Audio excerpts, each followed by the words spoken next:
The ocean seal concentration. Kaien Zemai. The ocean seal concentration, or, as it is sometimes rendered, the oceanic reflection concentration, is said to be the concentration from which the Kigan scripture emerged, abruptly revealing the vast panorama of the Buddha's enlightenment. The treatise returned to the source contemplation, a Kigan work popular in Chinese Zen schools, says, the ocean seal is the fundamental awareness of true thusness. When delusion ends, the mind is clear and myriad forms simultaneously appear. It is like the ocean. Due to wind, there arises waves. If the wind stops, the ocean water is calm and clear, and all images can reflect in it. Thus, in terms of mind, the ocean seal concentration may be said to refer to holistic, impartial awareness. The 25th book of the Katnakutta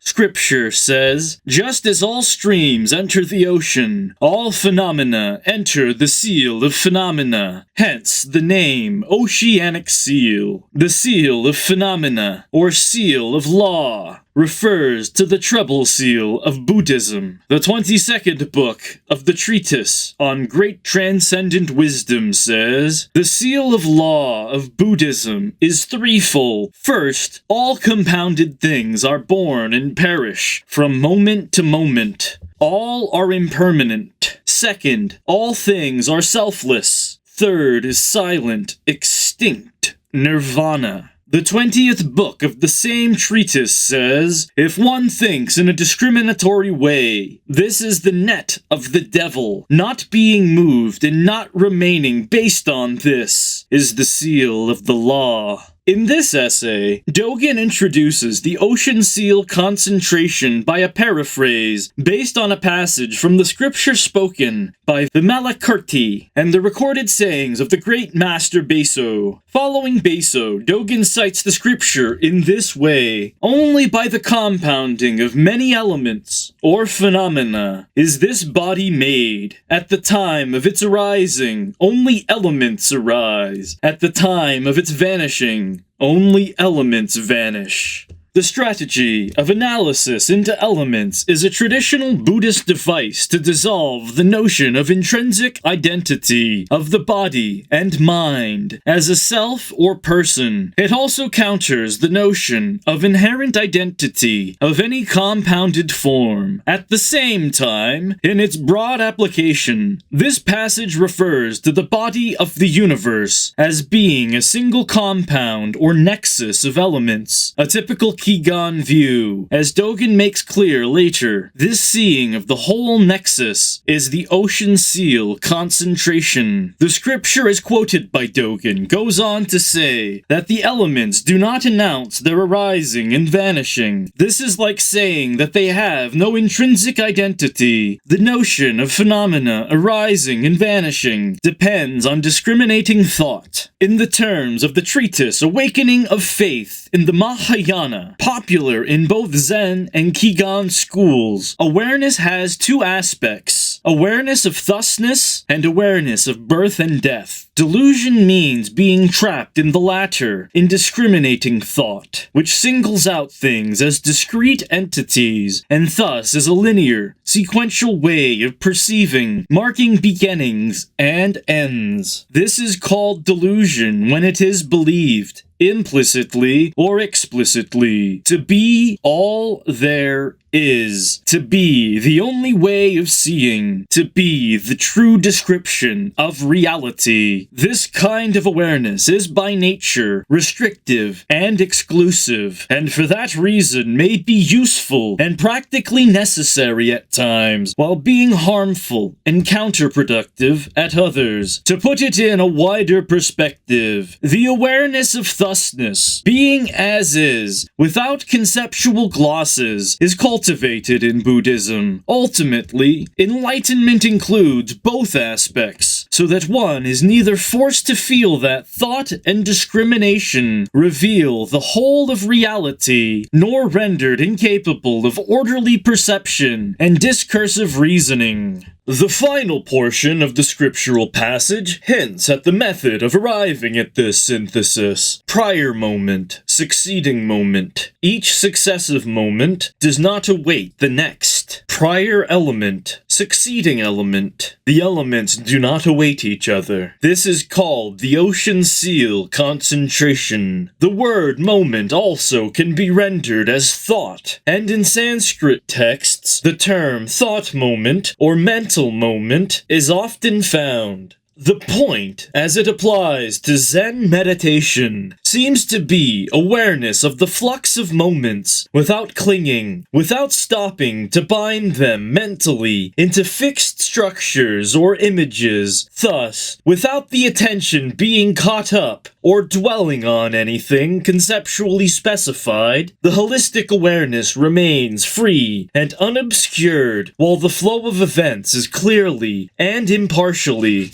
reflected therein. In the latter part of the essay, Dogen goes on to bring up further quotations and allusions from scriptures and Zen lore to develop illustrations of awareness and ways of fostering meditation to arrive at consciousness of the immediate totality. The ocean seal concentration. In being Buddhas and Zen adepts, it is necessary to be the ocean seal concentration. In swimming in this concentration, there is a time of speaking, a time of experiencing, a time of acting. The virtue of traveling on the ocean involves travel on the very bottom. This is traveling on the ocean as being travel on the bottom of the deepest ocean, hoping to return flowing in the ways of birth and death to the source is not what mental action is this. Though the passing through barriers and breaking divisions hitherto is originally each of the Buddhas and Zen adepts. This is the oceanic reflection, concentration, returning to the source. Buddha said that only by the compounding of many elements is this body made. At the time of its appearance, only elements arise. At the time of its disappearance, only elements vanish. At the time these elements arise, they do not say, I arise. And at the time these elements vanish, they do not say, I vanish. Prior moment, succeeding moment. Each successive moment does not wait for the next. Prior element, succeeding element. The elements do not await each other. This is called the ocean seal concentration. One should examine and meditate on this statement of Buddha in detail. Attaining the way and entering into realization doesn't necessarily depend on much learning or a lot of talk. Broad learning still attains the way in 4 propositions, while thorough study of innumerable doctrines after all enters realization in a single line or verse. How much the more so of this statement, it is not seeking fundamental enlightenment in the future, nor is it bringing up initial enlightenment within realization, though seizing the likes of fundamental enlightenment to become manifest is the virtue of Buddhas and Zen adepts. That does not mean that the enlightenment, such as fundamental enlightenment and initial enlightenment, are considered the Buddhas and Zen adepts. The time of the so-called ocean reflection concentration is precisely the time of only by many elements. It is the expression of only by many elements. This time is called compounding to make this body. The single compounded form, which has compounded many elements, is this body. This is not taking the body to be one compounded form. It is a compound of many elements.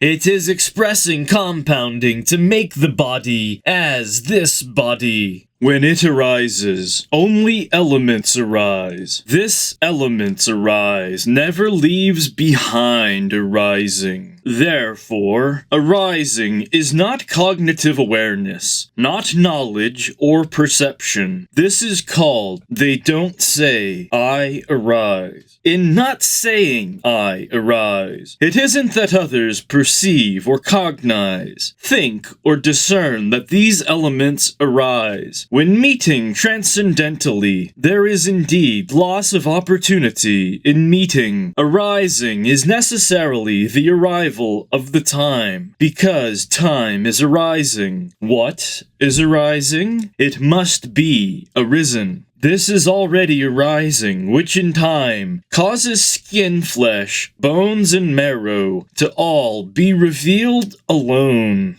Because arising is the arising of formation by compounding, it is only by many elements, which is the this body of arising, which is the I arise of arising. It is not just seeing and hearing, it is as sound and form. It is the many elements of I arise. It is the unspoken I arise. Not speaking is not expressing, because expression is not verbalization. The time of arising is these elements. It is not the 24 hours. These elements are the time of arising, not the simultaneous arising of the three worlds. In ancient times, the Buddha said, suddenly fire arises. The independence of this arising is expressed as fire arises. An ancient illuminant said, how is it when arising and vanishing don't stop?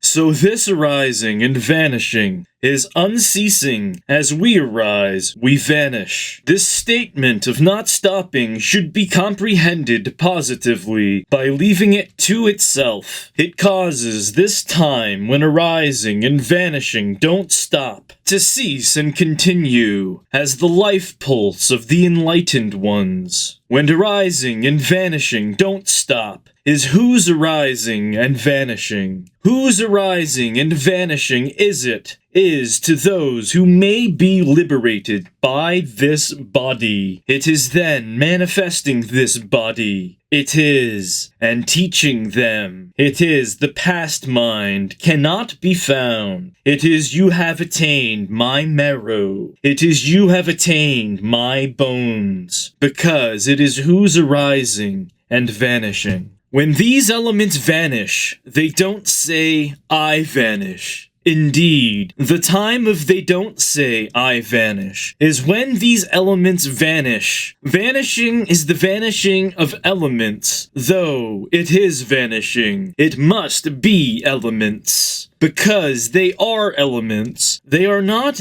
adventitious defilements. Because they are not adventitious defilements, they don't defile. Precisely this non-defilement is the Buddhas and Zen adepts. You too are thus. A Zen patriarch says, who might not be you? This is because the preceding moment and the succeeding moment are both I. In this vanishing are arrayed many hands and eyes, referred to as unexcelled great nirvana. This is called death, clinging to it as annihilation, being the dwelling place. That is to say, many such hands and eyes are, as they are, qualities and not sayings at the time of arising, being, I have the same birth of not saying. They cannot be saying, having the same death. Already, it is the vanishing of the preceding elements. It is the vanishing of the succeeding elements. It is the preceding moment of the elements. It is the succeeding moment of the elements. They are elements preceding and succeeding, momentary elements. They are preceding and succeeding moments of the elements. Not awaiting each other are momentary elements. Not relating to each other are elements. That which causes them not to be mutually relative and not to await one another is the expression of 80 or 90%. There is letting go, and there is gathering in, which makes the 4 gross elements and 5 clusters of extinction into hands and eyes. There is progression, and there is meeting, which makes the 4 gross elements and 5 clusters into the itinerary. At this time, throughout the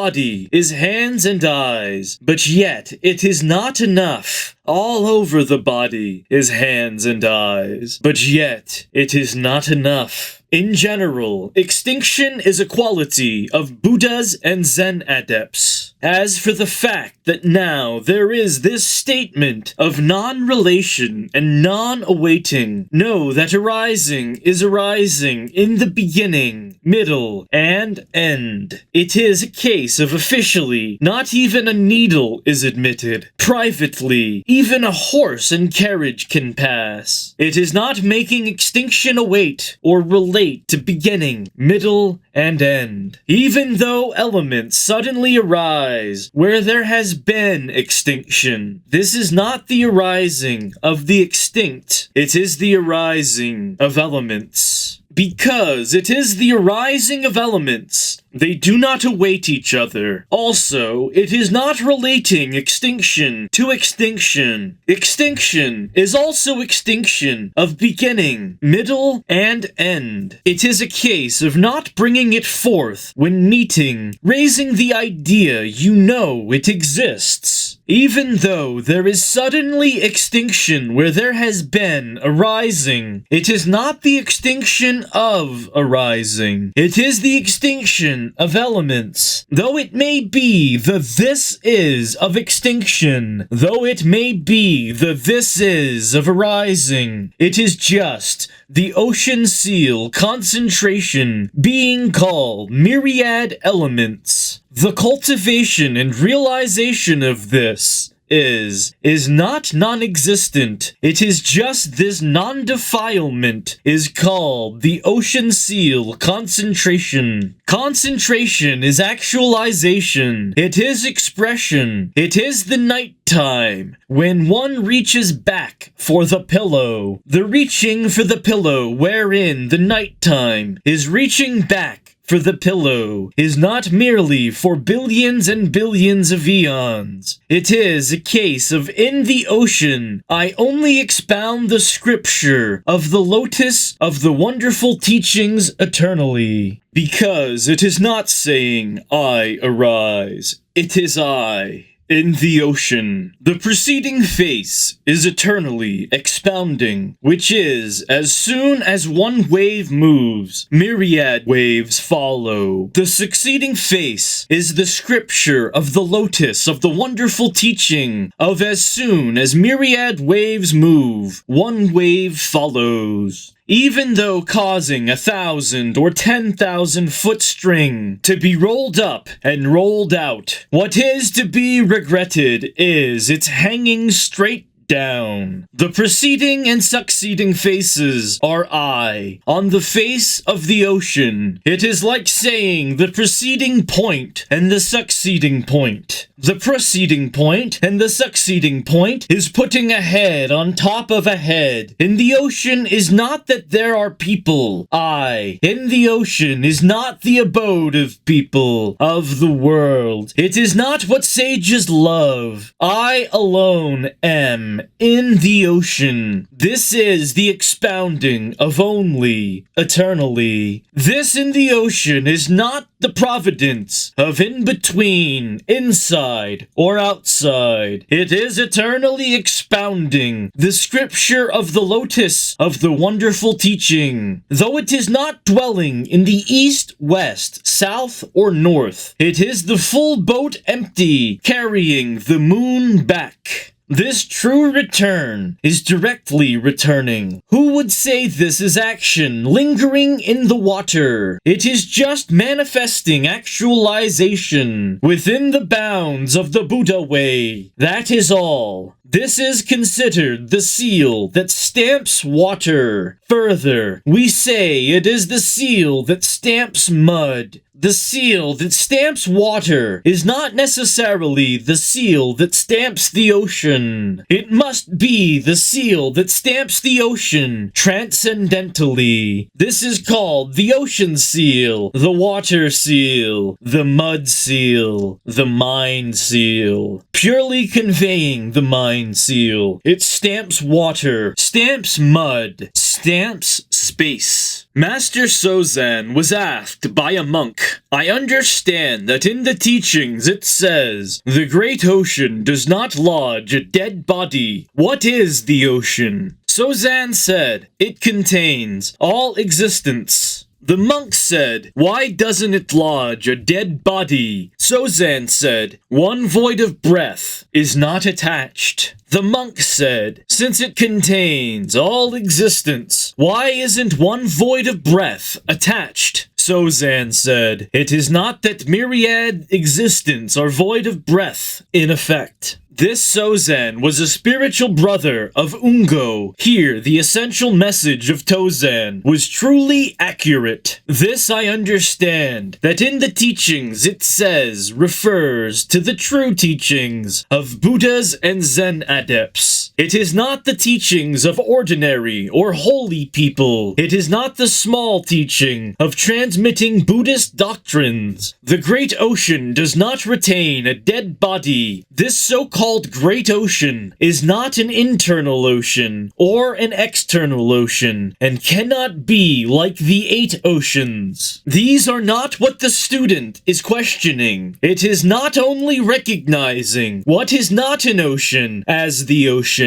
It is recognizing what is an ocean as the ocean. Even though one insists they are oceans, they should not be called the great ocean. The great ocean is not necessarily a 9-fold abyss with salt water or something. Many elements must compound to form. How could the great ocean necessarily be merely deep water? For this reason, to ask what is the ocean is speaking of the great ocean, because the great ocean is as yet unknown to humans and celestials. As for not retaining a dead body, not retaining must be when light comes, striking light. When darkness comes, striking darkness. The body is dead ashes. It is how many times encountering the spirit without change of mind. The dead body is something nobody has ever seen. That is the reason for not knowing. Sozan's statement, it contains all existence, speaks of the ocean. This expression of the essential message doesn't say that all the one thing, which is who, contains all existence. It is containing all existence. It is not saying that the great ocean contains all existence. To say it contains all existence is simply the great ocean. Even though not being known as something, for the time being, it is all existence. When containing, though it be a mountain, it is not merely standing atop the highest peak. Though it be water, it is not merely walking on the bottom of the deepest ocean. Gathering in must be like this. Letting go must be like this. The ocean of Buddha nature, the ocean of Vairocana's treasury, are only all existence. Though the surface of the ocean is unseen, there is no doubt in the act of swimming along. For example, in Tefuku's speaking of a grove of bamboo, even if it is 1 stem straight, 2 stems curved, 3 stems, 4 stems slanted, even if it is action causing all existence to be missed, why didn't he say it is 1,000 curved, 10,000 curved? Why didn't he say it is 1,000 groves, 10,000 groves? We should not forget the principle that a single grove of bamboo exists in this way. Sozan's saying it contains all existence is still all existence. As for the monk's saying, why is one void of breath not attached? While it is the face of mistakenly doubting, it must be, what mental activity is this? When I had hitherto doubted this fellow, this is only meeting with, I had hitherto doubted this fellow. In what location is why is one void of breath not attached? It is why doesn't it retain a dead body? Here it is precisely, since it contains all existence. Why doesn't it retain a dead body? We should know that containing is not attachment, containing is not retaining. Even though all existence be a dead body, it must be the simply requiring myriad years of not retaining. It must be the single expression of this old monk of non-attachment. What Sozan was trying to say with it is not that myriad existence are void of breath, in effect, is that whether all existence be void of breath or not, one must be unattached. Even though a dead body is a dead body, as long as there is practice which similarly learns from myriad existence, it must contain, it must be containing. The preceding process and the succeeding process, which are all existence, have their effect. This is not being void of breath. It is what is called one of the blind leading a group of the blind. The principle of one of the blind leading a group of the blind is, further, one of the blind leading one of the blind. It is a group of the blind leading a group of the blind. When it is a group of the blind leading a group of the blind, it is containing all existence, being contained by containing all existence. In the great path, one continues to travel on. If it is not all existence, its practice is not actualized. This is the ocean seal concentration. 1242. Notes 1. What mental action is this? Is a Zen phrase which is often used to question apparently or actually arbitrary thought or action, or it may be used to question an intention or expression of thought or action without any presupposition. 2. The four propositions are existence, non-existence, both, neither. These are said to underlie all human conception and to have fallacies which make it impossible for any one of them to be unequivocally true. On the other hand, defining existence as relative existence or conditional existence and non-existence as emptiness of absolute existence, Buddhist logic shows how all of them can be both true and untrue, summing up the foundations of philosophy therein. 3. Fundamental enlightenment refers to the inherent Buddha nature which is said to be in all conscious beings. Initial enlightenment refers to the realization of this nature. Upon initial realization, the distinction between fundamental and initial enlightenment disappears. 4.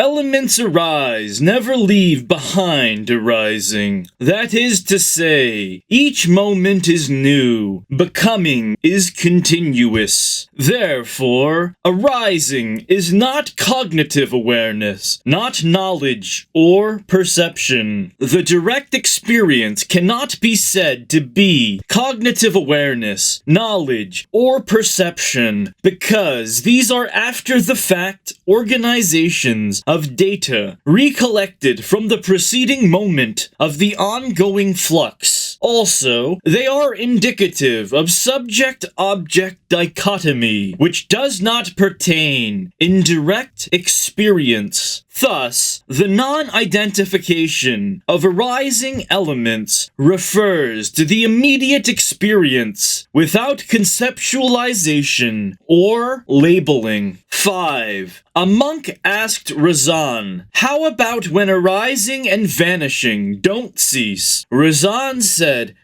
"Whose arising and vanishing is it?" Or, "Who is it arising and vanishing?" Book of Serenity, Case 43. 6. The Hokkei Scriptures book on the all-sided one says the embodiment of universal compassion manifests such and such bodies to people who can be liberated by such and such bodies in order to teach them. That is, the enlightening beings, the bodhisattvas, appear in different forms according to the mentalities and potentials of the people they teach. Also, in a general sense, reality appears differently depending on the perceiver. So Dogen uses "whose arising and vanishing is it" in a sense as an allusion to the relativity of perceiver and perceived. 7. The Congo scripture says, "The past mind cannot be found or grasped. The present mind cannot be found. The future mind cannot be found." The question, "who?" is commonly used in Zen meditation to focus the attention in such a way as to lead to the actual experience of "the mind cannot be found." The singling out of the past mind here seems to direct the attention to unidentified immediate awareness. 8. You have attained my marrow. You have attained my bones. According to Zen legend, when the Zen founder Bodhidharma was about to depart from China, he called his 4 enlightened disciples together and had them reveal their understanding one by one. In responding to them, Bodhidharma said to the first, "You have attained my skin." To the second, "You have attained my flesh." To the third, "You have attained my bones." And to the last, "You have attained my marrow." The term skin, flesh, bones, marrow is often used by Dogen with the sense of the total being, the total experience or realization. Dogen does not treat these 4 as different levels of understanding. 9. The Bodhisattva, or enlightening being, personifying universal compassion, is sometimes represented as having 1,000 hands and eyes to see and save all beings. Case 89 of the Blue Cliff Record, to which Dogen repeatedly alludes in this essay, also is supposed to deal with totality. Ungan asked Dogo, "What does the Bodhisattva of great compassion do with so many hands and eyes?" Dogo said, "It's like someone reaching back for the pillow in the night." Ungan said, "I understand." Dogo said, "How?" Ungan said, "All over the body is hands and eyes." Dogo said, "You've said quite a bit, but you've said only 80%. Ungan said, "What do you say?" Dogo said, "Throughout the body are hands and eyes." 10. Vanishing is a word used for extinction and nirvana. In the subsequent text, extinction is used instead of vanishing for convenience. 11. Emptiness, not saying, is the relativity of conditionality of phenomena which arise and pass away. Hence, the temporarily existent and the no longer existent are the same in terms of emptiness qua relativity, but emptiness qua relativity is not the same as annihilation. 12. Instead of not enough, there is a variant reading, not it. Emotional interpretations or clinging to the side of existence are not right.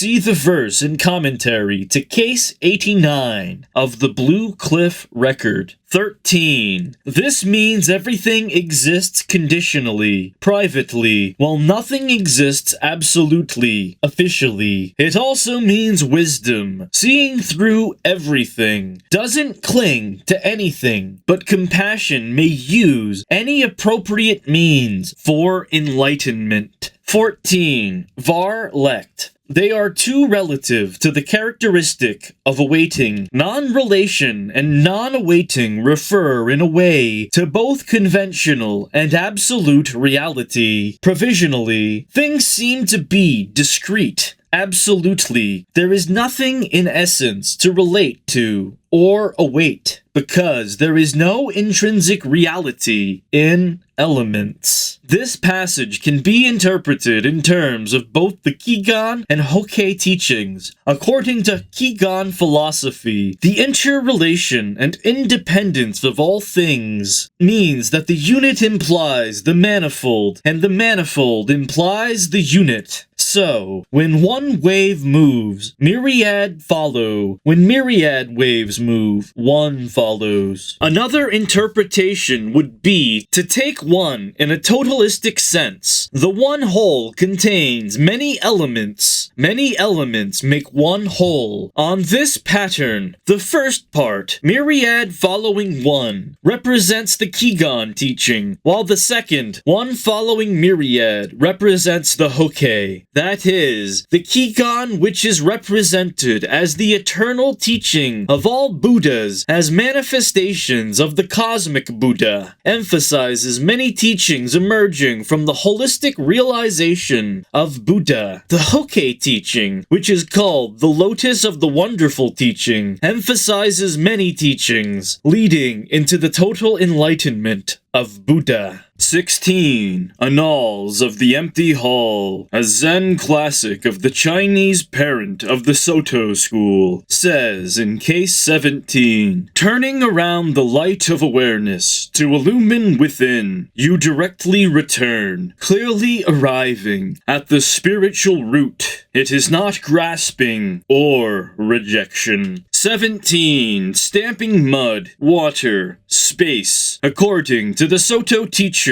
Tenkai Densun. Though we divide it into 3 seals according to the potential of people with greater, middling, and lesser faculties, really it is the Great Way which has one stamp. There is nothing else at all. If you stamp space, there is no clue or trace. If you stamp water, there seems to be some clue. If you stamp mud, the pattern appears evident. Heiki Ganroku Kogai. 18. This translation is based on a truncated quotation, as it appears in some texts of Shōbōgenzō. Other versions have a fuller quote, but this truncated version seems to be the form in which Dogen intended to use it to convey the notion that non-attachment does not mean annihilation. Cutting a quote to produce something quite different from the original is something Dogen does at times when it fits his purpose. 19. This passage refers to eliminating attachments to differentiations and non-differentiations, to being and non-being. 20. Vairocana is the main Buddha of the Kigan scripture, representing cosmic Buddhahood. The ocean of Vairocana stands for the cosmos, as described in the Kigan scripture. 21. A monk asked Tefuku, "What is Tefuku's one grove of bamboo?" Tefuku said, "One stem, 2 stem, slanted." The monk said, "I don't understand." Tefuku said, 3 stems, 4 stems curved. Transmission of the Lamp, Volume 11, 22. Varlect is still the great ocean.